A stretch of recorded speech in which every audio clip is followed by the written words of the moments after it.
জুমার দিনের 5টা কাজ আছে। নাম্বার 1, ফজরের সময় আগে আগে ঘুমের থেকে উঠে মসজিদে এসে জামাতে নামাজ আদায় করা। জোরে কান সুবহানাল্লাহ। কোন সময়? ফজরের নামাজের সময়। এখন আমরা কয়জন আছি ফজরের নামাজের সময়? আমরা সুস্থ সবল দেহের অধিকারী, আল্লাহ পাক সুস্থ রাখছে, আল্লাহ পাকের শুকরিয়া আদায় না করে বাড়ি ঘুমাই থাকলাম, ফজরের সময় মসজিদে আসলাম না, ফজরের নামাজকে ত্যাগ করে দিয়ে আমি ঘুমাই থাকলাম, জুম্মার সময় আসলাম দেরি করে, জুম্মার সময় নামাজ আদায় করলাম। এটা তো ভাই হলো না, এটা হয় না।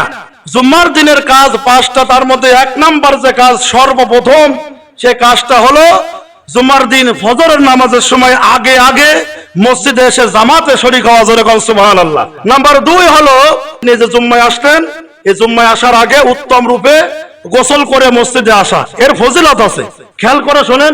এর ফজিলতটা যদি শোনেন আপনারা সুবহানাল্লাহ কয়ে কুল পাবেন না। জোরে কান সুবহানাল্লাহ।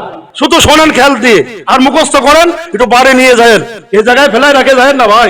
নাম্বার 3 হলো পায়ে হেঁটে মসজিদে আসা। পায়ে হেঁটে, কোনো বাহনে আসা যাবে না, তাহলে এই সওয়াব থেকে বঞ্চিত হয়ে যেতে হবে। নাম্বার 4 হলো ইমামের কাছাকাছি এসে ইমামের কাছাকাছি বসতে হবে। ইমামের কাছাকাছি মানে ইমামের ডাইন পাশে বাম পাশে উপরের নিচেই নাকি না, সামনের কাতারে সামনের দিকে এসে বসে পড়বে। কোনো অনর্থক কথা যদি কেউ না বলে, তাহলে এই যে প্রথম যে 4টে কাজের কথা বললাম, যে ফজরের সময় আগে আগে মসজিদে আসা, নাম্বার 2 উত্তম রূপে গোসল করে জুম্মায় শরীক হওয়া, নাম্বার 3 পায়ে হেঁটে মসজিদে আসা, কোনো বহনে নয়, নাম্বার 4 ইমামের কাছাকাছি বসা, অনর্থক কথাবার্তা না বলা। এই 4টি কাজ যারা করবে, নবীজি সাল্লাল্লাহু আলাইহি সাল্লাম বলেছেন, প্রত্যেকটি পায়ের কদমের বিনিময় আল্লাহ রাব্বুল আলামিন 1 বছর তাহাজ্জুদ নামাজ আদায় করলে যে পরিমাণ সওয়াব হয়, ওই পরিমাণ সওয়াব আমার আল্লাহ সুবহানাহু ওয়া তাআলা তার আমলনামায় লিখে দেবে।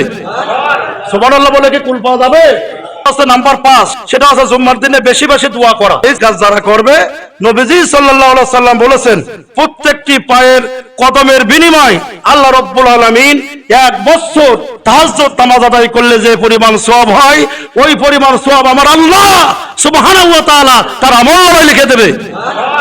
নাম্বার 2 ফজিলতটা কি?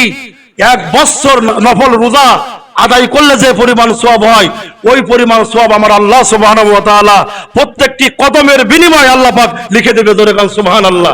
এখন আপনি বাড়ির থেকে মসজিদ পর্যন্ত হেঁটে হেঁটে আসলেন, কত কদম আপনি কি গুনেছেন নাই? আপনি গুনতে পারেননি বা আপনি জানেনও না, কিন্তু প্রত্যেকটা কদমের বিনিময়ে আপনি চিন্তা করে দেখেন এই কথাটার মাহাত্ম্য কত, কথাটা ওয়েটটা কত। যে আমি জুম্মার নামাজে যাচ্ছি দেরি করে, ফজরের নামাজে আসলাম না, কিন্তু এই যে ফজিলতের কথা নবীজি 1500 বছর আগে আমাদের মাঝে জানাই দিয়েছেন।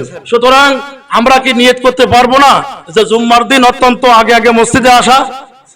এই নিয়তটা করলে লস না লাভ?